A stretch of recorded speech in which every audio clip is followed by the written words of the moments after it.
In an effort to anchor himself to something rather than nothing, Rishi Sunak is tying his colours to the mast of the Rwanda boat or Rwanda flying plane, and he's going to start a Home Office campaign, a Home Office operation starting on Monday to capture, detain asylum seekers wherever they may have gone to in the United Kingdom, to send them off to Rwanda to sequester them and make sure they're ready to go to Rwanda. Whether he manages to grab those who've absconded to Ireland, I don't know, because the Irish Taoiseach is as equally firm that they shouldn't be staying in Ireland, that Ireland is not going to mop up the damage caused by Rishi Sunak's stupidity.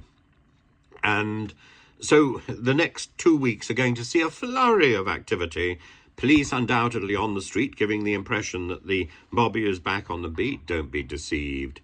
This is all in the run-up, not to the local elections, but to some sort of salvation for Rishi Sunak in the event of a leadership challenge. He'll be able to say, "I've got my plane off the ground.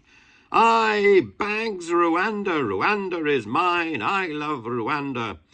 What utter Tommy rot. All of this is rhetoric and likely to be overturned by the incoming Labour Party. Of course, the question will be what they do with those people who have been sent to Rwanda. Will they remain there? Will they be repatriated to the UK? Can somebody be repatriated to a country that they actually have no right to stay in? Very interesting. Very interesting, the legal ramifications that Rishi Sunak is adding to whatever ruse the incoming government will take, because this is very complex. And in the same way, should Rwanda and Congo find themselves at war, what about our responsibility? Because all we have done is delegate our responsibility for looking after refugees to a third country. If that third country isn't capable of doing it, or is deemed not to be as safe as the law proclaims, if that law is overturned, if that law is repealed, then presumably the people who have been sent over to Rwanda must be returned to the UK. That would be the logical step of repealing that law. I think in the end that law cannot be repealed, no matter how firmly the Labour Party may oppose it.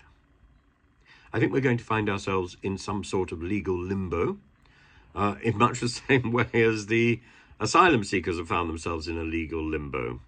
And there's going to be uncertainty for a good decade to come.